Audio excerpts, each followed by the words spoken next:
नमस्ते। Har Har Mahadev. Hello everyone. दोस्तों, आप सभी का टाइमलेस टैरो 6666 में बहुत बहुत स्वागत है। आई होप आप सभी बहुत अच्छे होंगे, स्वस्थ होंगे, मस्त होंगे। भोलेनाथ की कृपा सदैव आप और आपके परिवार पे बनी रहे, मैं यही प्रार्थना करता हूँ। तो चलिए दोस्तों, एक नई रीडिंग की शुरुआत करते हैं। और हर बार की तरह ये भी एक कलेक्टिव रीडिंग होने वाली है, जिसे आप कभी भी सुन सकते हैं। जितना रेजोनेट करे उतना ही एक्सेप्ट करें, बाकी का जाने दें। तो चलिए, इस रीडिंग को शुरू करने से पहले हीलिंग आप सभी लोगों के लिए।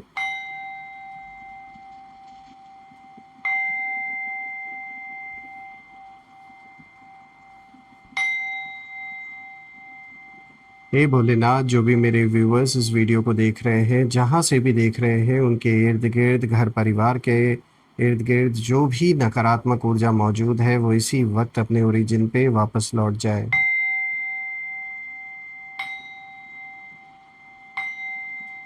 All the negative energies around my viewers go back to the sender.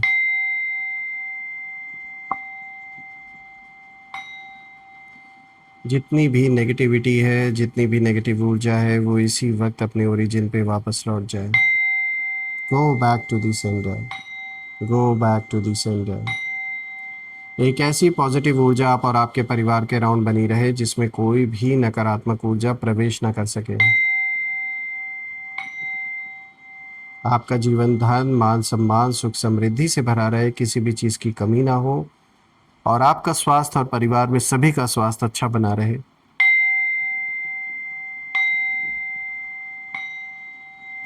चलिए, इस रीडिंग को शुरू करते हैं। ये divine dear angels and sister, हे महादेव, प्लीज़ गाइड करें जो भी इस वीडियो को देख रहे हैं, उनके लिए क्या मैसेजेस हैं, क्या गाइडेंस है, प्लीज़ शेयर करें। हे भोलेनाथ, प्लीज़ गाइड करें अपने सभी बच्चों को, जो भी इस वीडियो को देख रहे हैं, उनके लिए क्या मैसेजेस है, क्या गाइडेंस है, प्लीज़ शेयर करें। सबसे पहला कार्ड दोस्तों यहाँ पे सो रहा है, ऊंची उड़ान को दिखाता है। पॉजिटिव कार्ड आया है दोस्तों, बहुत ही अच्छा कार्ड आया आपके लिए। दूसरा कार्ड है रिलीज का। तीसरा कार्ड है रेजिस्टेंस का। Fourth card of the day is play. चलिए, सबसे पहले कार्ड को थोड़ा एडजस्ट कर देता हूँ ताकि आपको हर एक कार्ड प्रॉपरली विजिबल हो। शुरू करते हैं दोस्तों। आज का जो सबसे पहला कार्ड यहाँ पर आया है, सोर का कार्ड आया है। ऊंची उड़ान भरना जिसे कहते हैं, वो ये कार्ड दिखा रहा है। राइज अबव, अपनी सीमाओं से ऊपर उठना, बड़े लेवल पर जाना। तो दोस्तों, आपके लिए ये कार्ड बहुत पावरफुल मैसेज लेकर आया है। आपको अब नीचे के छोटे झगड़ों, छोटी सोच और छोटी एनर्जी से ऊपर उठना है, क्योंकि कुछ ऐसे लोग आपके इर्द गिर्द मौजूद हैं, या आपके जो दुश्मन हैं, वो ये चाहते हैं कि किसी छोटे मोटे कॉन्फ्लिक्ट में आपको छोटी छोटी बातों में उलझा कर रखना चाहते हैं, आपकी इमेज को ख़राब करना चाहते हैं। हो सकता है इनके इरादे इस लेवल तक हो कि किसी न किसी तरीके की कानूनी उलझनों में आपको जैसे फंसाने का इनका इरादा है। तो थोड़ा आपको बच के रहना है। और मैं देख पा रहा हूँ कहीं ना कहीं जैसे आपकी कोई इमेज, कोई तस्वीर ऐसी दिखाई गई है, चाहे ये दुश्मनों के बीच में किसी ने सर्कुलेट किया हो। ये साफ दिख रहा है कि आपकी एक तस्वीर और इनके आपस में जैसे आपको लेकर एक महायुद्ध का जैसे आगाज हो गया है। आपकी फोटो देखते ही शत्रुओं के जो खेमे हैं, उस खेमे में मातम और कोहराम मच गया है। उसके पीछे कारण ये है कि शायद ये कुछ ऑकल्ट साइंसेस में बिलीव रखते हैं, और इन्होंने जब आपकी फ़ोटो किसी ऐसे बाबा से या किसी तांत्रिक से, किसी न किसी से दिखवाया, तो इनको जैसे पूरी तरीके से किसी ने अलर्ट किया है, चाहे उस महात्मा ने, चाहे उस बाबा ने, जो भी हैं, उन्होंने इन्हें बताया है कि आपसे उलझना इनके लिए ठीक नहीं है, क्योंकि आपके ऊपर कोई ना कोई ऐसी कृपा ज़रूर है ईश्वर की, चाहे कोई। और यही कारण है कि आप देख भी सकते होंगे आपके जीवन में चीज़ें नॉर्मल नहीं रही हैं। बहुत उथल पुथल आई होगी, और आप कई बार ये सवाल भी पूछे होंगे कि आखिर मेरे जीवन में इतना उथल पुथल क्यों मचा हुआ है। और ऐसा भी नहीं कि पूरी तरीके से सब कुछ खत्म हो जाए, उथल पुथल होता है, लेकिन फिर कहीं ना कहीं रास्ता बन जाता है और फिर से आप उठ खड़े होते हैं। तो ये इस तरीके का कोई ना कोई जैसे शत्रुओं को किसी ने बताया है कि आपसे दूर रहना इनके लिए ज़्यादा बेटर रहेगा, क्योंकि एक ऐसी शक्ति इस समय आपको प्रोटेक्ट कर रही है कि आपके बाल बांका कर पाना इनके लिए इम्पॉसिबल है। इसीलिए ये क्या कर रहे हैं, ये कुछ छिछोरे टाइप के लोग हैं और आपको छोटी मोटी चीज़ों में उलझाने की कोशिश कर रहे हैं। तो थोड़ा आपको सतर्क रहना है। You need to make sure कि किसी भी तरीके का अगर कोई भी बहस अगर करने की कोशिश कर रहा है आपसे अननेसेसरी चीज़ों को लेकर या किसी छोटी सी बात को लेकर, तो आपको तुरंत समझ जाना है कि ये पहले से प्लान्ड है, जानबूझ के आपको सिर्फ परेशान करने के लिए ये सब कुछ किया जा रहा है। तो दोस्तों, आपको इन छोटे मोटे झगड़ों से, ऐसे लोगों से थोड़ा दूर रहना है, क्योंकि मुझे ऐसा साफ दिख रहा है कि ऐसे शरारती तत्व आपके अराउंड मौजूद हैं और कुछ तो इस लेवल तक दुश्मनी निभा रहे हैं जिनकी कोई सीमा ही नहीं है। कुछ ऐसे लोग भी हैं जो बहुत मतलब बुरी तरीके से जहाँ दुश्मनी हो चुकी है, आपने भले ना रखा हो उनके प्रति अपने मन में कुछ, लेकिन वो लोग आपको अपना दुश्मन समझ रहे हैं। देखिए दोस्तों, यहाँ मैटर चाहे रिश्तों को लेकर हो सकता है, ईगो को लेकर कोई लड़ाई हो सकती है, पैसों को लेकर, प्रॉपर्टी को लेकर, और ईगो तो बहुत नज़र आ रहा है यहाँ पर, भर भर के जो लड़ाई सामने दिख रही है। बहुत लोग हैं, ये देख रहे हैं प्ले का कार्ड भी आया है जो दिखा रहा है, ये झुंड है कई लोगों का और ये पूरा फोर्स लगा रहे हैं आपको रोकने के लिए। पूरी पूरी की पूरी ताकत इन्होंने लगा डाली है। सबसे ज़्यादा मुझे दिख रहा है यहाँ पे नेगेटिविटी का प्रहार किया गया है। ये शायद बिलीव करते होंगे तंत्र मंत्र में बहुत ज़्यादा, इसलिए इन्होंने उसका प्रयोग किया है आपके प्रति। दोस्तों, यहाँ पे जब आप देख रहे हैं ये ऊंची उड़ान भरते हुए इस कौवे को, तो कहते हैं ना, जब कौवा उड़ता है तो वो हर आवाज़ का जवाब नहीं देता है, वो ऊंची अपनी उड़ान को पकड़ता है, वो ऊपर की ओर उड़ता है। Doesn't matter to this crow कि नीचे कौन चिल्ला रहा है, उसके जो संगी साथी हैं उसे उसे कुछ भी मैटर नहीं करता। तो ऐसे ही आपको बस ऊंचे उड़ते रहना है, नीचे देखना ही नहीं है कौन क्या सोच रहा है, कौन क्या बोल रहा है। आपके लिए यहाँ पे बिल्कुल साफ मैसेज निकल के आ रहा है कि अभी आपका जो फोकस है वो आपने अपने फोकस को, एनर्जी को रिवेंज में नहीं लगाया, जो कि एक बहुत सही डिसीजन आपका था। आपने इसी एनर्जी को अपने ग्रोथ में लगाया, एक्सपेंशन पर कहीं ना कहीं कंसंट्रेट किया। तो ये बहुत अच्छा डिसीजन आपका था, आपने अपनी बुद्धिमानी का यूज़ किया और मुझे दिख रहा है कि एक्सपेंशन होना 100% है आपके जीवन में। जो भी काम आप कर रहे हैं, चाहे बिजनेस कर रहे हैं या जॉब कर रहे हैं, आप एक्सपेंशन करेंगे। हो सकता है पैसों में बढ़ोतरी इतनी हो जाए कि आप घर बनवाएं कोई नया, या अपने एग्जिस्टिंग घर में ही और कंस्ट्रक्शन करवाएं, कोई प्रॉपर्टी में इन्वेस्ट करें।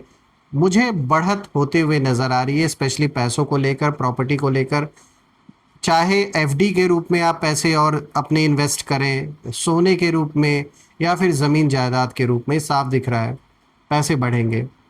आपका काम, आपका प्लेटफॉर्म, आपकी पहचान, ये सब नेक्स्ट लेवल पर जा सकता है दोस्तों।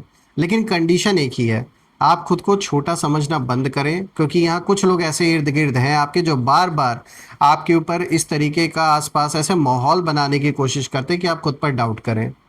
तो ये समय है बिगर विजन का, क्लियर फोकस का और इमोशनल मैच्योरिटी का। आप जितना ऊपर उठेंगे उतना साफ दिखेगा कि कौन सच में आपका था और कौन सिर्फ शैडो में, सिर्फ दिखावे के लिए था। बात करते हैं रिलीज़ की, जो आज का दूसरा कार्ड है। तो दोस्तों, ये रिलीज़ का कार्ड कहीं ना कहीं इशारा देता है किसी चीज़ को छोड़ देने के लिए या मुक्त करना। तो ये देखिए, लेट गो को दिखाता है, पुराने दर्द को दिखाता है, पुराने लोग, पुराने कार्मिक साइकिल को ख़त्म करना, इन सारी चीज़ों को दिखाता है। तो ये कार्ड सीधा दिल को छूता है। देखिए, आपने बहुत कुछ पकड़े रखा था पास्ट का, किसी का बिट्रेयल, जो धोखा आपने खाया, जो धोखे आपने सहे, किसी का लिया हुआ पैसा, किसी का दिया हुआ दर्द, या खुद की गलती का गिल्ट जो है, ये सारी चीज़ें, जैसे इनमें से कोई भी चीज़ हो सकती है जो जैसे आपके अंदर दबी पड़ी है। तो यूनिवर्स यहाँ आपको साफ इशारा दे रहे हैं कि अब छोड़ेंगे तभी हल्का महसूस करेंगे। इन सारी चीज़ों को छोड़ने का वक्त अब आ चुका है। अगर किसी ने आपका धन खाया है, आपके पैसे वापस नहीं कर रहे हैं, आपका विश्वास तोड़ा है, तो उसका हिसाब यूनिवर्स के पास कहीं ना कहीं है और वो हिसाब किताब बराबर होना शुरू हो चुका है। आपका काम पकड़ कर बैठना नहीं है दोस्तों, क्योंकि जब आप पकड़ते हैं तब आप खुद बंध जाते हैं और आपकी ग्रोथ जैसे रुक जाती है। बहते रहना है। रिलीज कार्ड का साफ मतलब है, और इसका मतलब ये नहीं है दोस्तों कि आप भूल जाएं सब कुछ। ये नहीं कहा जा रहा है कि आप भूल जाओ, रिलीज का साफ मतलब ये है कि आप खुद को उस दर्द से आप फ्री करो अपने आप को, क्योंकि वो अब वर्थ इट नहीं रह गया है। और दोस्तों यहाँ आपके लिए साफ मैं इस कार्ड में देख पा रहा हूँ कि अब जो एनर्जी शिफ्ट है ये उसका समय आ चुका है आपके जीवन में। यानी पुराने चैप्टर को बंद किए बिना नया चैप्टर नहीं खुल सकता है, तो उसे क्लोज करना ज़्यादा ज़रूरी है। बात करते हैं रेजिस्टेंस की, जो आज का तीसरा कार्ड है। दोस्तों ये जो तीसरा कार्ड है ये किसी तरीके के विरोध को दिखाता है, आंतरिक रुकावट को दिखाता है, इनर कॉन्फ्लिक्ट को दिखाता है, डर, खुद से लड़ाई, बदलाव का डर। तो ये कार्ड बता रहा है कि असली जो रुकावट है वो बाहर नहीं, असली रेजिस्टेंस कहीं ना कहीं अंदर है आपके। आप चेंज चाहते हैं लेकिन रिस्क से कहीं ना कहीं डरते हैं, और आप सक्सेस भी चाहते हैं लेकिन रिस्पॉन्सिबिलिटी से घबराते भी हैं। आप प्यार चाहते हैं लेकिन ट्रस्ट करने से डरते हैं। ये कार्ड पूछ रहा है आपसे कि आप खुद से क्यों लड़ रहे हैं। कभी कभी हम ना खुद अपने रास्ते में एक तरीके से जैसे दीवार बन जाते हैं, और आपको ये देखना होगा दोस्तों कि आप किस बात से रेजिस्ट कर रहे हैं। क्या आप अपनी पावर से डरते हैं? क्या आप अपनी विजिबिलिटी से डरते हैं? क्या आप जजमेंट से डरते हैं? तो जब आप रेजिस्टेंस छोड़ देंगे तो वही रास्ता कहीं ना कहीं स्मूथ हो जाएगा। और जो अभी एक ब्लॉक्ड एनर्जी है, इसी के कारण जो एनर्जी से जैसे ब्लॉक हो जाती हैं, ब्लॉकेजेस क्रिएट हो जाते हैं, तो ये एक फ्लो हो जाएगा, बन जाएगा, मतलब ये सारे ब्लॉकेजेस हट जाएंगे। तो अगर कुछ बदलाव हो रहा है, अपने कंफर्ट जोन से बाहर निकलना पड़ रहा है आपको, तो उसे एक्सेप्ट करें, क्योंकि देखिए आपके लिए ग्रोथ बहुत अच्छी दिख रही है, और वो ग्रोथ तभी आती है जब पुराने पैटर्न्स खत्म होते हैं, नए पैटर्न्स आरंभ होते हैं, और जब आप आगे बढ़ते हैं। तो कहीं ना कहीं थोड़ा सा अपने कंफर्ट जोन से बाहर निकलने की ज़रूरत है। बात करते हैं यहाँ पे प्ले के बारे में, जो यहाँ पे फोर्थ कार्ड आया है। तो दोस्तों ये कार्ड कहीं ना कहीं दिखाता है जॉय को, लाइटनेस को, क्रिएटिविटी को, इनर चाइल्ड को जैसे एक्टिवेट करना। तो दोस्तों इतनी गंभीर एनर्जी के बाद ये कार्ड एक स्माइल लेकर आया है आपके लिए। देखिए यूनिवर्स यहाँ साफ कह रहे हैं कि आप सिर्फ लड़ने और जीतने के लिए नहीं आए हैं इस दुनिया में, आप जीने के लिए भी आए हैं। और आपने बहुत जिम्मेदारियां उठाई, बहुत प्रेशर झेला, बहुत सीरियस बन गए, लेकिन अब थोड़ा प्ले करना ज़रूरी है। क्रिएटिविटी बढ़ाएं अपने अंदर, कुछ सीखना चाहते हैं तो सीखें, म्यूज़िक सुने, नेचर में जाएं, घूमने फिरने जाएं, अपने इनर चाइल्ड से कहीं ना कहीं कनेक्ट करें। जब आप प्ले मोड में आते हैं ना दोस्तों, तो मैनिफेस्टेशन फास्ट होता है, क्योंकि जब तक आपकी एनर्जी हैवी नहीं होती है, यू you नो know, और उस हैवीनेस को जब तक आप फिर छोड़ते नहीं हो, तब तक ये बात साफ है कि आप कहीं ना कहीं जो मैनिफेस्टेशन है वो जैसे ब्लॉक कर लेते हैं। दोस्तों आपको अपना लाइफ को बैटल फील्ड की तरह नहीं बल्कि प्लेग्राउंड की तरह देखना होगा। अलर्ट रहने में कोई बुराई नहीं है, लेकिन अलर्ट रहने का ये भी मतलब नहीं है कि आप बिल्कुल खुशियाँ छोड़ दें, बाहर आना जाना कम कर दें। वो देखिए टोटली आपके ऊपर है, लेकिन यहाँ थोड़ा सा रिलैक्स करने को इशारा दिया जा रहा है। दोस्तों जब मैं चारों कार्ड्स को देख रहा हूँ तो एक चीज़ मुझे साफ नज़र आ रही है कि बिल्कुल आपको ऊंचा उठना ही है अपने करियर में, अपने लाइफ में, इसमें कोई डाउट नहीं है। पुराने दर्द को छोड़ना है, उनसे आगे बढ़ना है, और अंदर की जो रुकावटें हैं, जो चीज़ें रोक रही हैं, उन्हें पहचान के लेट गो करना है। क्योंकि ये जो फेज़ है ये ट्रांसफॉर्मेशन का फेज़ है आपके जीवन में, और आपका लेवल कहीं ना कहीं अब चेंज हो रहा है। कुछ लोग पीछे छूटेंगे, कुछ सिचुएशंस खुद टूटेंगी, कुछ जो सच है वो सामने आएंगे, लेकिन अंत में आप लाइटर, क्लियरर और स्ट्रॉन्गर बनकर निकलेंगे, इसमें कोई डाउट नहीं है। तो दोस्तों आप अभी ट्रांजिशन के फेस में हैं, और ये थोड़ा सा अनकंफर्टेबल आपको लग सकता है, लेकिन ये ग्रोथ के लिए ज़रूरी भी है। और मैं यही प्रार्थना करता हूँ कि बिल्कुल जो भी नेगेटिविटी है घर परिवार के अराउंड, वो इसी वक्त अपने ओरिजिन पे वापस लौट जाए। एक ऐसी पॉजिटिव ऊर्जा आप और आपके परिवार के अराउंड बनी रहे जिसमें कोई भी नेगेटिविटी प्रवेश ना कर सके। आइए अब हम यहाँ पे नेम इनिशियल्स देखते हैं। Let's see, angels please guide करें with name initials. Let's see. So friends, सबसे पहला name initial is S, then we have Q, G, M, N, O, B, K, X. So it's S Q SQGMNOBKX। आप मुझे comment में ज़रूर लिखिएगा कि क्या ये नेम इनिशियल्स मैच हो रहे हैं या नहीं, और कमेंट में ज़रूर मेंशन करिएगा, I claim healthy wealthy life, I claim abundance which you definitely deserve. और दोस्तों, आप सभी के प्यारे प्यारे कमेंट के लिए, सहयोग के लिए बहुत बहुत धन्यवाद। आपने जो भी कंट्रीब्यूशन यूपीआई के थ्रू और सुपर थैंक्स के थ्रू इस चैनल को दिया है, वो अनलिमिटेड टाइम्स मल्टीप्लाई होके आप सभी को वापस मिले, मैं यही प्रे करता हूँ। सो दोस्तों, यही थी आज की रीडिंग। हम फिर से एक नई रीडिंग में दोबारा मिलेंगे। तब तक अपना और अपने परिवार का ध्यान रखें। हर हर महादेव। जय माँ काली, जय भोलेनाथ, जय माँ कामाख्या देवी की जय।